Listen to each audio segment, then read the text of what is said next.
নমস্কার বন্ধুরা, তোমাদের সকলকে জানাই আমার চ্যানেলটিতে আরও একবার অনেক অনেক স্বাগত। তো আজকে নতুন ভিডিওর সঙ্গে চলে এসেছি তোমরা জ্যাক সেলাই মেশিনে কিভাবে তেল পাল্টাবে সেই ভিডিওটি নিয়ে।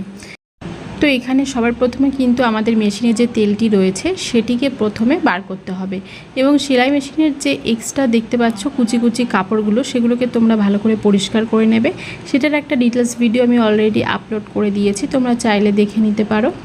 তো মেশিনটিকে এখানে রাখার সময় আমি একটা বালিশ এখানে ব্যবহার করছি যাতে মেশিনের চাপে নিচে কাঠের কোনো রকম মানে ক্ষতি না হয়। তো তারপরে আমি মেশিনটাকে একটু ভালো করে পরিষ্কার করে নিয়ে মেশিনের তেলটা দেখতে পাচ্ছ তোমরা কতটা মানে হলদেটে ভাব চলে এসছে, মানে তেলটা প্রায় আমি 6-7 মাস পরে কিন্তু এখানে পাল্টাচ্ছি।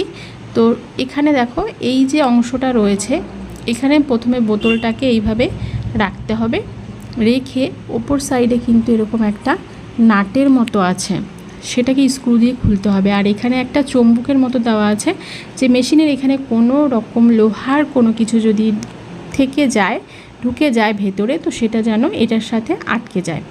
তো তারপরে দেখো নাটটাকে এরকম ভালো করে খুলে নিয়ে তারপরে এই অংশটা দিয়েই কিন্তু আমাদের তেলটা নিচে পড়ে যাবে। তো ভেতরে যতটা পরিমাণ তেল আছে সবটাই কিন্তু আমাদের ক্লিন করে এখানে বের করতে হবে। তো তার জন্য দেখতে পাচ্ছ এখানে বোতলটা এইভাবে ধরেই রাখতে হবে যতক্ষণ না পর্যন্ত ভেতরের পুরো তেলটা এখানে বের হচ্ছে। তো আর কি পরিমাণে নোংরা তোমরা নিজেরাই দেখতে পাচ্ছ, সেটাকে কিন্তু ভালো করে পরিষ্কার করে নিতে হবে একই সঙ্গে। বা তোমরা চাইলে মাঝে মধ্যেই মেশিনটাকে এইভাবে উল্টে এইগুলোকে পরিষ্কার করে নিতে পারো।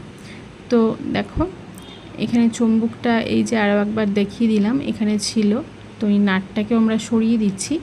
এরপরে ভেতরের যে পরিমাণ তেল সেটাকে কিন্তু এরকম আঙুলের সাহায্যে তোমাদেরকে একটু বের করে দিতে হবে, কেন কি পুরো তেলটা এখান থেকে আসবে না।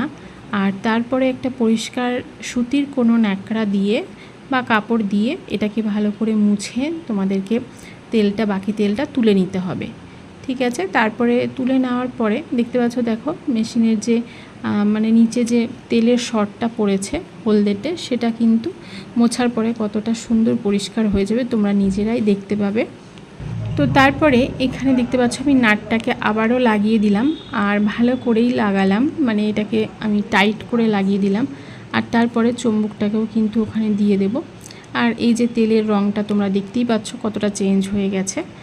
তো এখানে এই যে কাপড় দিয়ে এবার কিন্তু ভালো করে মুছে নিয়ে পরিষ্কার করে দেব। তো বন্ধুরা তোমরা যে যেখান থেকে ভিডিওটা দেখছো, তোমাদের যদি এই সেলাই মেশিন নিয়ে আর কোনো রকম কোনো প্রশ্ন মনে থেকে থাকে বা তোমরা জানতে চাও, অবশ্যই তোমরা আমাকে কমেন্টে জানাতে পারো, আমি তার উপরে একটা ভিডিও করে দেব। আর এখানে দেখতে পাচ্ছ যে কাপড়ের টুকরোগুলো এইভাবে কতটা পরিমাণে রয়েছে। তো সব কিছুই ভালো করে একদম পরিষ্কার করতে হবে। মেশিন শুধু চালানোই না, এটাকে ঠিকঠাকভাবে যত্ন করে রাখাটাও কিন্তু আমাদের কাজ। তো এই যে দেখো কতটা পরিমাণে নোংরা, তো সেটাকে মুছলে ঠিক এরকম চকচক করছে। তো আমি ভালো করে এটাকে মুছে পরিষ্কার করে নেব। তো এই মেশিনের নিয়ম 6-7 মাস পরে বা বছরখানেক পরে কিন্তু তেলটাকে চেঞ্জ করে নিতে হয়, না হলে এই যে নোংরা তেলটা সেটা কিন্তু আমাদের সেলাই মেশিনের ভেতরে গিয়ে আমাদের মেশিনটাকে খারাপ করে দিতে পারে। তো দেখতে পাচ্ছ এই যে ছিদ্রগুলো রয়েছে সেগুলো থেকে তেল কিন্তু অটোমেটিকলি বের হবে না, তোমাদেরকে এরকম কাপড়ের সাহায্যেই তেলটাকে তুলে তুলে পরিষ্কার করতে হবে। সঙ্গে মেশিনটাকেও আমি একটু ভালো করে পরিষ্কার করে নিচ্ছিলাম, দেখতেই পাচ্ছ কতটা পরিমাণে নোংরা। তো তারপরে যাতে ভালো করে কোনো রকম নোংরা এখানে না থাকে আমি টিস্যু দিয়েও কিন্তু এটাকে ভালো করে প্রেস করে পরিষ্কার করে নিচ্ছি, যাতে কোনো পরিমাণ নোংরা তেল এটার মধ্যে না থাকে। যেহেতু আমি আবার 5-6 মাস পরেই কিন্তু এই তেলটাকে চেঞ্জ করব, তো এখানে কোনো কাপড়ের টুকরোও যাতে না থাকে। এই যে তেলটা দেখতে পাচ্ছ নতুন তেলটার কালার আর পুরনো তেলের কালার কিন্তু পুরো চেঞ্জ হয়ে গেছে। তো এই তেলের দাম বাজার দর অনুযায়ী কিন্তু আমার এখানে 160 টাকা নিয়েছে, তোমাদের ওখানে জানি না বাজার দরে কত দাম আছে, তবে তোমরা গিয়ে দেখতে পারো। তো এখানে যে তেলটা এটা পুরো তেলটা কিন্তু লাগবে না, এটা 1 লিটার তেল রয়েছে। তো এটা আমি দুবার ইউজ করতে পারবো। তো এখানে ভালো করে দেখে নিলাম যে নাটটা টাইট হয়েছে কিনা। আর তারপরে আমি এখানে তেলটাকে এরকম ওপেনলি মানে ঢেলে দিচ্ছি।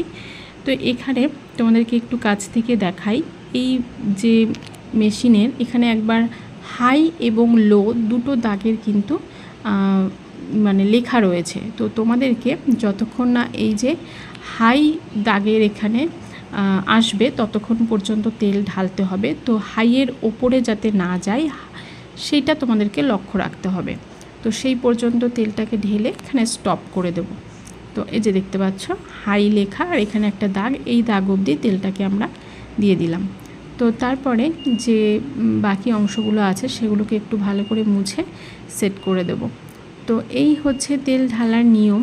তো এটা খুব কঠিন নয়, তো একটু ডিটেলসে তোমাদেরকে দেখালাম যাতে তোমাদের বুঝতে সুবিধে হয়। তো পুরো ভিডিওটা কেমন লাগলো অবশ্যই কমেন্টে কিন্তু জানিও। ভালো মানে তেলটা লাইক কমেন্ট শেয়ার করে দিও। দেখতেই পাচ্ছ তেলটা এখানে উঠছে মেশিন চালানোর পরে। তো দেখা হচ্ছে এরপরে নেক্সট ভিডিওর সঙ্গে। খুব ভালো থেকো সকলে, টাটা বন্ধুরা।